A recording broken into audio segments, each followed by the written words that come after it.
જય સ્વામિનારાયણ। આજના દર્શન। જય ગણપતિ દાદા, જય કષ્ટભંજન દેવ। ગુડ મોર્નિંગ બધાને। જય સ્વામિનારાયણ, જય શ્રી કૃષ્ણ, જય શ્રી રામ, સિદ્ધેશ્વર મહાદેવની જય। બે ધાણા જીરો,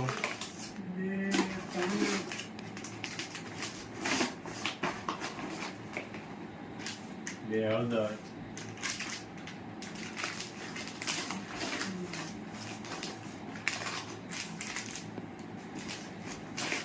બે મરચું,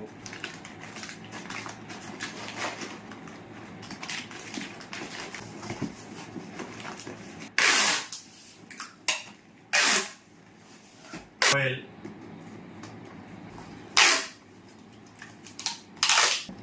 1 litre hair oil, 1 litre shampoo, કેસુડાના સાબુ, 3 Neem Tulsi, 1 litre shampoo,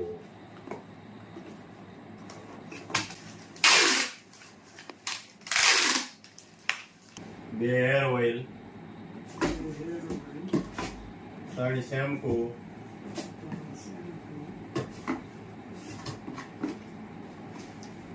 10 Neem Tulsi,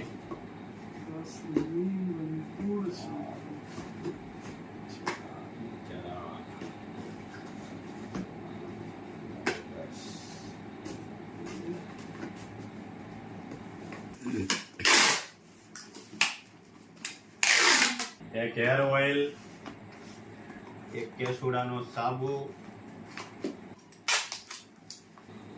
1 hair oil, 6 કેસુડાના સાબુ,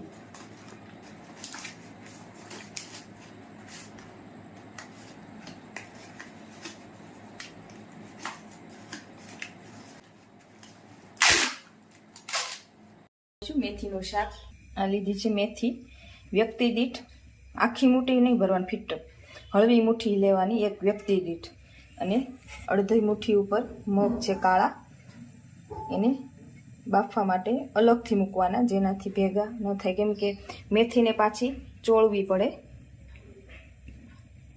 તો આ રીતે પાણી નાખવાનું અંદર કુકરમાં, આમાં મગ છે અલગથી મૂકવાના, અને સાઈડમાં મેથી નાખવાની।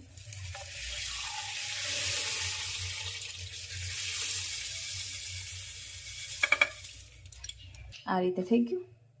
પછી એને ઢાંકણ નાખી દેવાનું, એટલે એમાં પાણી ન ચડે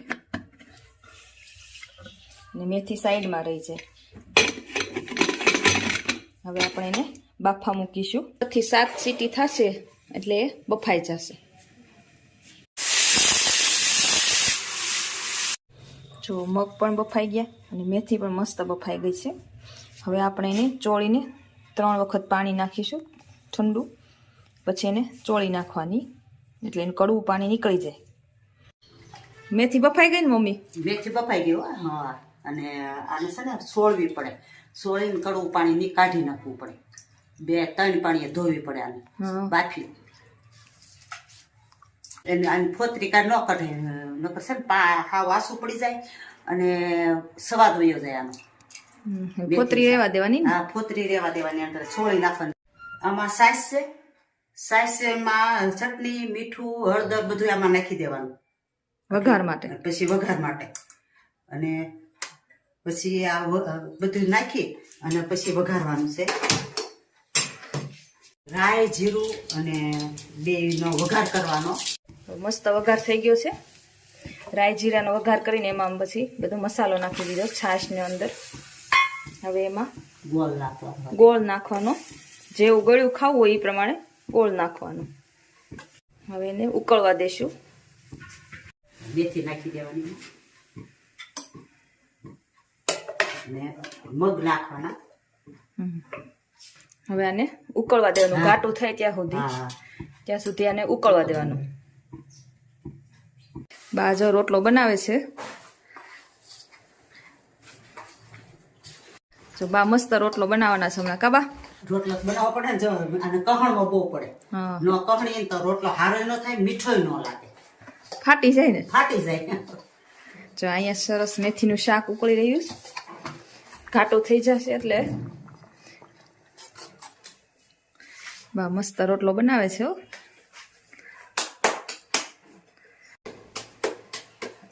આમ જો હવે તો છે ને બાજરાના રોટલા ઓછા થઈ ગયા હા નકર અમે પેલા બાજરાનો રોટલો જ ખાતા હવે ઘઉં ખાવા શીખ્યા ને બાજરો ખાતા અત્યારે પણ બધાને ઘઉં જ ભાવે છે. મળતા નહીં.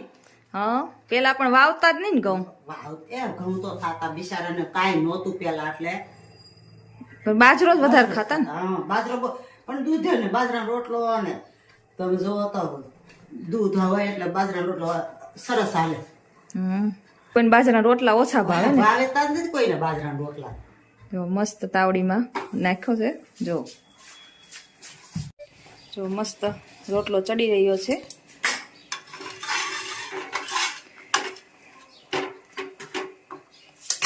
ફૂલો છે ફૂલીને દડા જેવો મસ્ત રોટલો થઈ ગયો છે તૈયાર જો મસ્ત ઘીથી લથપથ રોટલો તૈયાર થઈ ગયો છે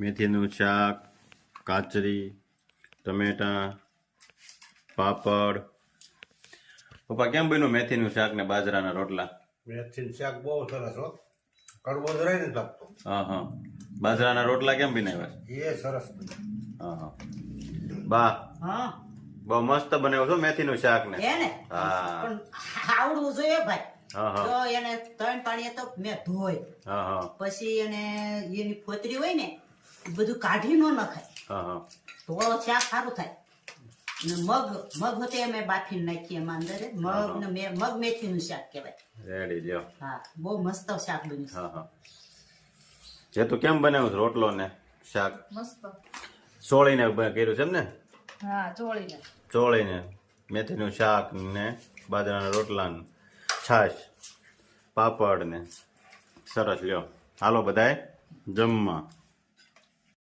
કેશુબાપાની જવાહરલાલ નહેરુ ગાંધીજી સરકાર ભાજપાની સરકાર મનમોહન મોહન ઇન્દિરા આ બધી સરકાર ઘણી ગઈ वो मोदी सरकार तो એના કામ એવા બોલે છે હજારો ફૂટ ઊંચી પહાડી उसमें गाड़ी गोल गोल घूमती है અને घुमावे છે फिर એના क्या काम गरीब गुजर को चावन देती है गरीब गुजर को बंगला बाजी देती है સાચી વાત છે અને કોઈ લડાઈ થઈ તો એવી મિસાઇલ પણ રાખી છે આપણી મોદી સરકારે ઓ મિસાઇલ આર પાર ઉતારી દે એવી મિસાઇલ છે વાહ ભાઈ વાહ આમ મોદી સરકાર કઈ જેમ તેમ થોડી કેમ મારું કેમ બોલવું તું બોલ એક જટ સુપર રેડી હે રેડી રેડી એક જટ સુપર ગડા એમાં કઈ ઘટે નહીં તો કઈ રીતે હતું જાનું કેમ જોડતા હેમાં જાનું જાતી ના તમારા લગન ક્યાં વલજી બાપા તઈ કઈ રીતે જાનું ના જાતી ભાઈ કઈ કાંઈ રીતે? એવું બોલવું નથી નહીં. બેટા તમારી જાન ઈ વખતમાં હતી તો ઈ કે આપણે જોવા જવાનું ચલણ હતું કન્યા જોવા જવાનું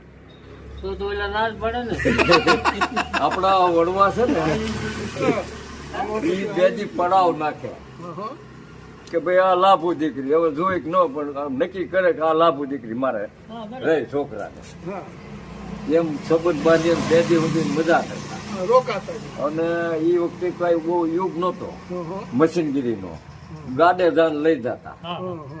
ગાડામાં જ. હા અને એ વખતે બહુ પૈસો નહોતો હમ. અટાણે તો પૈસો એટલો આવી ગયો છે હં. કે ભાઈ હેઠે એક વાવાઝોડું હાલે છે હા ફોરવેલ ઇનોકા ઓલી ગાડી 1000 વેગનનાથ અલ્ટો બધી ગાડીઓ જોડે કોઈને હરખું હોય તો ઉપર એક બીજો માળ હાલે છે પ્લેન હાલે છે પ્લેન હા તો બહુ જને શક્તિ તો એ પ્લેનમાં પણ જાય છે એક વાવાઝોડું ઉપર હાલે છે એક વાવાઝોડું નીચે એક નીચે હાલે છે બરાબર અને આપણે તેથી ગાડે જાન લઈને અને એક વરરાજ કે મૂંગો હશે તો ઠેકડા મળ્યો મારવા જો હાના દાંત કાઢે જો આવી બધી શક્તિ હોવી જોઈએ કેવો હોય છે? પછી જાન લઈને ક્યાંથી આવ્યા રે ક્યાંથી આવ્યા રે ભેહું ના ભાઈ બંધ ક્યાંથી આવ્યા રે વાહ દાદા એવો ફટાણા ગાતા હા ક્યાંથી શેડાળે છોડી લાવ્યા, ક્યાંથી શેડાળે છોડી લાવ્યા, વાહ ભાઈ એવા ફટાણા હતા બાપા. હા. દાદા આપણે એવું નહીં ગાડું શણગારતા કે નહીં? હા, ગાડું થી ઢાઢર શણગારતા, હા, ઝૂલું નાખતા, હા. અને શિંગડિયા મેળો પોપટ રાખે, પીળી પોપટડી. પીળી પોપટડી.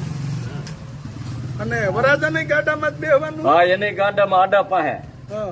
રાખી અને છાપો બાંધે ને એમાં એક પાવર નીકળે ને સમરી. હા. જો, આય ભાઈ કેમ આનંદ તો આવ્યો ને એમ. હા અને ઓલા ઈ મેં એવું થોડું સાંભળ્યું હતું કે અહીંયા હોય સમરી, હા. એમાં એક લેમ્પ હોય. હા, લેમ્પ. અને એનો ડટ્ટો પાછો ખિસ્સામાં. હા, ખિસ્સામાં. હા, સમરી લાલ લાલ આપડે લેમ્પ હોય લાલ, લીલા પીળા એવા ઘણી જાત આવે. જાન- ઈ લાલ રાખે. જાન કેટલા દી રોકાતી દાદા? જાન તો બનો કે રાતના તોરણ હવારે વહી આવે. છે. કા રાતે રાતે કોઈ હોય હવે અટણ ક્યાં એવું રહ્યું છે. હા? ઢગનું પછી ઢગનું પછી કોઈ માપ ન હોય તો એ બધું એવું બને, ખવાઈ જાય બધું. શું આપણે